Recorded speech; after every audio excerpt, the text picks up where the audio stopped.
अध्याय 2. श्री गणेशाय नमः. कृष्ण तेरी वास करणाऱ्या हे माझ्या गुरुराया, त्रयमूर्ती राजा, भक्त ही तुझ्या सन्निध्य एवढ्या आनंदात राहतात की देव स्वर्गातून त्याचे कौतुक पाहतात. श्री गुरुच्या मानस भेटीचा आनंद अनुभवीत गुरुस्वरूपाचे ध्यान करीत नामकरणी गाणगापूरला जाणाऱ्या मार्गापासून चालत होता. काही काळाने तो थकून एका झाडाच्या बुंध्याशी बसला. अतिश्रमाने त्याला बसल्या जागी डोळा लागला. ज्याचे चिंतन मनात चालले होते त्या श्री गुरुरूपाचे स्वप्नात पुन्हा दर्शन झाले. एक जटाधारी, अंगाला भस्म लावलेला, व्याघ्र चर्म पांघरलेला, पितांबर झळकतो आहे असा साधू जवळ आला. त्याने नामकर्णीच्या भाळावर भस्म लावले, त्याला अभय दिले. नामकर्णीने त्याला नमस्कार केला. त्या क्षणी त्याला जाग आली. उठून तो पाहू लागला, परंतु तसा जटाधारी पुरुष त्याला कुठेच दिसला नाही. श्री गुरुच्या त्याच रूपाचे ध्यान करत तो पुढे चालला. काही अंतर चालून गेल्यावर स्वप्नात पाहिलेला योगीश्वर समोरून येताना त्याने पाहिला. त्याला मोठा विस्मय वाटला. धावत जाऊन आनंदाने त्याने त्या योग्याच्या पायावर लोटांगण घातले व उत्स्फूर्तपणे जय जयकार करीत तो म्हणाला, हे योगी राजा, आपण स्वयंप्रकाशी ज्योती स्वरूप सिद्ध मुनी आहात. तुमच्या दर्शनाने माझे सर्व दोषांचे निवारण झालेच. आपण मला तारून नेणारे कृपासागर आहात. आपण कोठून आलात? आपलं नाव काय? आपले निवासस्थान कोणते? त्याची आर्तता, आदर भाव पाहून योगी म्हणाले, भीमा, अमरजा नद्यांच्या संगमावर गाणगापूर नावाचे पृथ्वीवर स्वर्गाप्रमाणे असणारे एक तीर्थस्थान आहे. तिथे प्रत्यक्ष त्रिमूर्ती दत्तात्रयाचा अवतार असलेले श्री नृसिंह सरस्वती आमचे गुरु राहतात. भक्ताचा उद्धार करण्यासाठीच त्यांनी अवतार घेतला आहे. नामकर्णी म्हणाला, मी सुद्धा त्याच श्री गुरुचे सदैव ध्यान करतो, नाम घेतो. त्यांच्या दर्शनाच्या निर्धाराने मी चाललो आहे. त्यांच्या दर्शनाची उत्कट इच्छा व तळमळ आहे. मग माझी अशी दीन अवस्था का? पूर्वजांपासून आमचे कुळ त्यांची भक्ती करीत आहे. आपण याचे उत्तर देऊन माझ्या मनाचे समाधान करावे. योगी म्हणाले, ज्याच्यावर गुरु कृपा झाली त्याला दैन्य, दुःख, दारिद्र्य यांची बाधा होत नाही. त्या सद्गुरूची तू मानसिक पूजा, ध्यान, स्मरण करून आपण दीन आहोत असे सांगतोस, म्हणजे तुझ्या मनाचा दृढ निश्चय अजून झाला नाही. ते ब्रह्मा, विष्णू आणि महेश या तिघांचे एक रूप असे दत्तावतार आहेत. ही दृढ निष्ठा ठेव. श्री विष्णू किंवा शिवशंकर भक्तावर रागावले तर श्री गुरु त्यांचे रक्षण करू शकतील, परंतु श्री गुरु एखाद्यावर रागावले तर ब्रह्मा, विष्णू आणि महेश किंवा दुसरा कोणताही देव त्यांचे रक्षण करू शकत नाही. यावर नामकर्णी म्हणाला, योगीराज, आपण गुरुची एवढी महती सांगता, परंतु या विधानाला काही शास्त्राधार आहे का? यावर योगी म्हणाले, चांगला प्रश्न विचारलास. याविषयी तुला सविस्तर उत्तर देतो. ब्रह्मदेवाच्या मुखातून 4 वेद, 8 पुराणे उत्पन्न झाले. त्यात ब्रह्म वैवर्त नावाचे पुराण विख्यात आहे. द्वापर युगाच्या अखेरच्या कालावधीत श्री नारायणांनी व्यासमुनीचे रूप घेतले. त्यांनी वेदाची संहिता संकलित करून त्याची नीट विभागणी केली. त्याचबरोबर पुराणांचाही विस्तार केला. व्यासमुनींनी सर्व ऋषीजनांना वेदवाक्याचा विस्तार सांगितला, तेच मी तुला सांगतो. यतिराज, मलाही ते ऐकायचे आहे. नामकर्णी म्हणाला, योगी सांगू लागले, प्रलय काळी भगवान विष्णू वटपत्रावर निजले होते. त्यांना सृष्टी रचना करण्याची इच्छा झाली. त्यांच्या बेंबीतून एक कमळ उत्पन्न झाले. त्या कमळातून ब्रह्मदेवाचा उदय झाला. त्याने ज्या ज्या दिशेकडे पाहिले त्या दिशेच्या बाजूने त्याला एक एक असे 4 दिशेकडे 4 मुखे निर्माण झाली. आपण सर्वश्रेष्ठ आहोत असा त्याचा गर्व झाला. तेव्हा श्री विष्णूंनी त्याला दर्शन देऊन भक्ती करायला सांगितले. ब्रह्मदेवाने तप केले. श्री विष्णूंनी पुन्हा प्रगट होऊन त्याला सृष्टी रचना करण्यासाठी शक्ती प्रदान केली व सृष्टी रचनेची आज्ञा केली. त्यासाठी त्याला 4 वेद दिले. मग ब्रह्मदेवाने 4 वेद ग्रंथाच्या आधाराने उद्वीज, जारज, अंडज व स्वेदज असे 4 प्रकारच्या प्राण्यांची निर्मिती करून सृष्टी रचना केली. ब्रह्मवैवर्त पुराणात सुताने शौनकादिकास याचे वर्णन करून सांगितले आहे. ब्रह्मदेवाने प्रथम मानसपुत्र सनकादिक मुनी, नंतर मरीची आदी ऋषी व नंतर 33 कोटी देव व दैत्यादिक उत्पन्न केले. 4 युगे ब्रह्मदेवाने अखंड काळाची कृतयुग, त्रेतायुग, द्वापरयुग व कलियुग अशी 4 विभागात विभागणी केली. त्यांनी विशिष्ट वेश, स्वभाव व कार्य नेमून दिली व क्रमाने त्यांना कार्यासाठी पृथ्वीवर पाठवले. कृतयुगाला सत्ययुग असे नाव दिले. ते वचनी, वैराग्य संपन्न व ज्ञानी होते. त्याने शुभ वस्त्र, जानवे व हातात रुद्राक्ष माळा धारण केल्या होत्या. ब्रह्मदेवाची आज्ञा होताच सत्ययुग पृथ्वीवर आले व त्याने तपश्चर्या मार्ग प्रकट केला.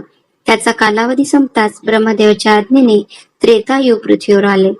ते विवेक, वैराग्यशील, यज्ञ यागाचा पुरस्कर्ता होते. त्याने पृथ्वीवर कर्म मार्गाची स्थापना व धर्मशास्त्राचा प्रचार केला. त्याचा कालावधी संपताच ब्रह्मदेवाने द्वापर युगाला पृथ्वीवर जाण्याची आज्ञा केली. त्याचा चेहरा उग्र व निष्ठुर होता, परंतु त्याच्या मनात शांती आणि दया होती. हातात धनुष्य, बाण व खड्ग होते. द्वापर युगाच्या काळात पृथ्वीवर पाप पुण्य दोन्ही समान होती. द्वापर युग समाप्त होताच ब्रह्मदेवाने कलियुगाला बोलवले. तेव्हा तो ब्रह्मसभेत लहान मुलाच्या रूपात प्रकट झाला. एका हातात जीभ, दुसऱ्या हातात शिश्न धरून ते नाचत, शिवा देत, स्तुती करीत, वाकुल्या दाखवत, नग्नावस्थेत हसत रडत आले. अशा अवस्थेत येण्याचे ब्रह्मदेवाने त्याला कारण विचारले. तेव्हा कलियुग उत्तरले, जे लोक आपली वाणी, वरसना, जीभ आणि काम वासना ताब्यात ठेवतील त्यांना मी जिंकू शकणार नाही. परंतु निद्रा, कलह करणारे, परद्रव्य, परस्त्रीची इच्छा करणारे, मत्सरी, दंभाचारी, लोभी, भोगप्रिय, संसारास वेदाची, शास्त्राची, संतांची निंदा करणारे, हरिहरामध्ये भेद करणारे हे माझे परम मित्र बांधव असतील. मी धर्माचा उच्छेद करेन. यावर ब्रह्मदेव म्हणाले की तू पृथ्वीवर जा, काळ तुला सहाय्य करेल. काळाच्या प्रभावाने सज्जनांची बुद्धी फिरेल, मग तुम्हा दोघांना कार्य करणे सोपे जाईल. तुझ्या प्रभावातून फार थोडे लोक सुटतील, बहुतेक तुझ्यामुळे पीडित होतील. ज्याच्या अंतःकरणात धैर्य, शुद्ध बुद्धी, अनासक्ती, हरी, शिव भक्ती, काशीत निवास, पितृभक्ती, तुळस, गाय, वैष्णव, शिव, गुरु यांची सेवा, धर्म साधने, तत्परता, पुराण, हरिकथा श्रवणात आस्था, सत्कर्माचे आचरण, विवेकपूर्ण दानधर्म असेल त्यांना त्रास न देता सहाय्य करावे.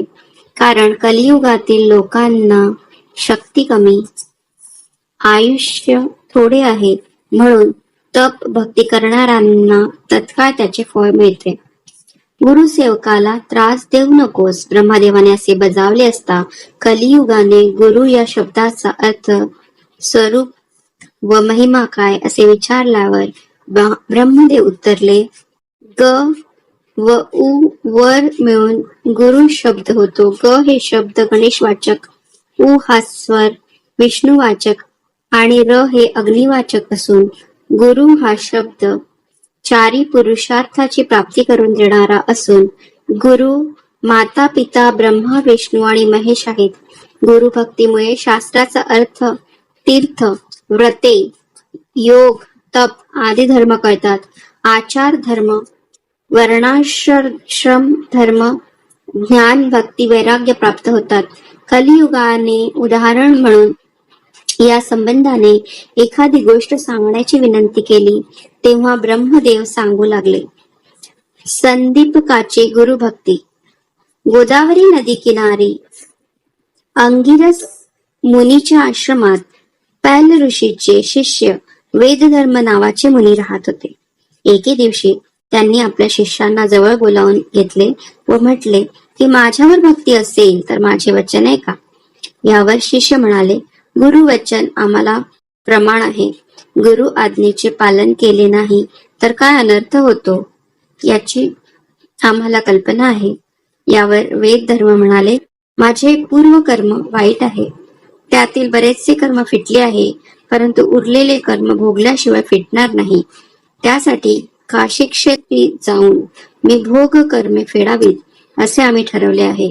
ते पाप भोग माझ्या देहानेच भोगणे कर्म प्राप्त असल्यामुळे माझ्या बरोबर येऊन माझी सेवा करून माझा सांभाळ कोण करील? तुमच्यापैकी एखादा शिष्य माझ्या बरोबर आला तर मी त्याच्या सहाय्याने त्वरित पापमुक्त होईल. गुरुजीचे वचन ऐकून इतर शिष्य काही न बोलता एकमेकांच्या तोंडाकडे पाहू लागले. परंतु त्यांच्यामध्ये संदीपक नावाचा शिष्य चटकन उठला व म्हणाला, गुरुवर्य, हा संदीपक तुमच्या बरोबर काशीला येऊन तुमची सेवा करण्यास तयार आहे. वेदधर्म म्हणाले, संदीपका, काशीला गेल्यावर माझ्या सर्वांगावर कोड फुटेल, मी आंधळा पांगळा होईल. अशा अवस्थेत 21 वर्षे माझा सांभाळ करावा लागेल. गुरुवर तुझी दृढ भक्ती असेल तरच तू माझी सेवा करू शकशील. त्यावर संदीपक म्हणाला, आपण आपले पाप मला भोगायला द्या. 21 वर्षे मी आंधळा, कुष्ठरोगी, पांगळा होऊन सर्व प्रकारची दुःखे भोगून तुम्हाला पापमुक्त करीन. यावर वेद धर्म म्हणाले, संदीपका, तुझे बोलणे आदर्श गुरुभक्तीला शोभणारे आहे, पण ज्याचे कर्म त्यानेच भोगून संपवायचे असते ते दुसऱ्याला देता येत नाही. फक्त माझी सेवा कर, कारण रोग व्यथेने पीडित असल्याची सेवा करणे अधिक कष्टदायक असते. काही दिवसांनी वेदधर्माच्या सर्वांगावर कोडे फुटले. कुष्ठ रोगाच्या व्यथेने ते जर्जर झाले. त्यांची दृष्टी गेली. पायातले त्राण जाऊन ते पूर्णपणे पांगळे झाले. संदीपक त्यांना घेऊन काशीला गेला.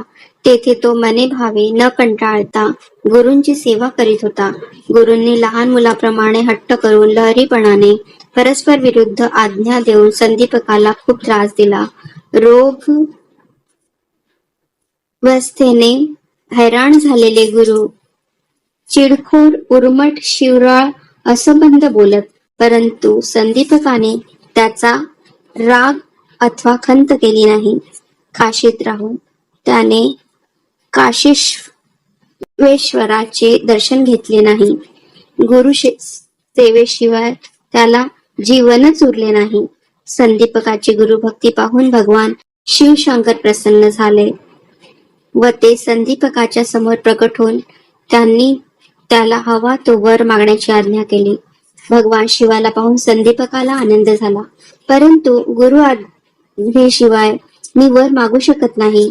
गुरुची अनुज्ञा घेतो असे म्हणून संदीपक गुरुकडे आला व भगवान शंकर प्रसन्न होऊन वर देत आहेत, त्यांच्याकडे आपल्याला व्याधीमुक्त करण्याचा वर मागू का, असे त्याने गुरुला विचारताच गुरूंनी स्पष्ट शब्दात नकार देऊन शिवाकडे, मला व्याधीमुक्त करण्याचा वर मागू नको, कारण आज शिवाच्या कृपेने मी व्याधीमुक्त झालो तर पुढच्या जन्मी मला ते भोग भोगावेच लागतील.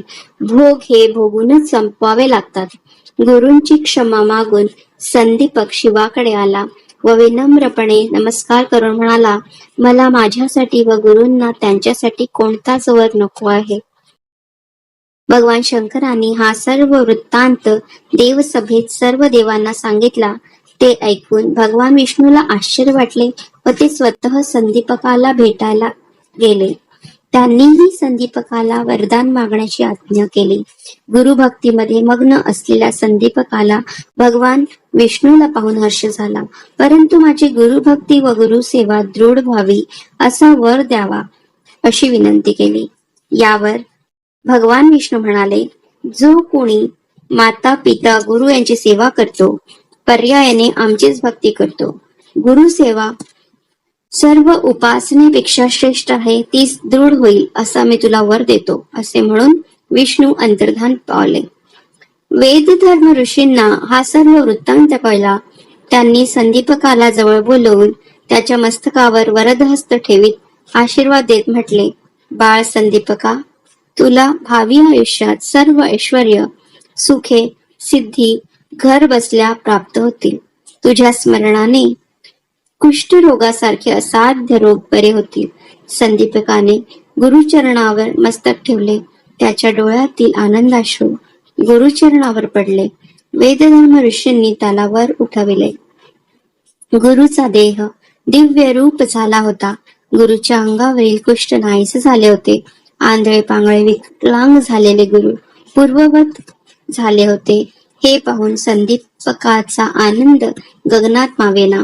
आपल्या शिष्याची परीक्षा पाहण्यासाठी वेदधर्म ऋषींनी कुष्ठरोगाचे रूप घेतले होते. ते स्वतः महान तपस्वी होते. त्यांना कसले पातक पडणार? संदीपकाच्या मनात अशी शंका आली होती. म्हणूनच श्री विष्णूंनी तो गुरुला ओळखले असे गौरव उद्गार काढले. सूत म्हणाले, ब्रह्मदेवाने गुरु महिमा सांगण्यासाठी ही कथा सांगितली. सिद्धयोगी नामकर्णीला ही गोष्ट सांगून म्हणाले, ज्याची गुरुभक्ती शुद्ध व दृढ असेल त्याच्यावर भगवान शंकराची कृपा असते. दुसरा अध्याय समाप्त.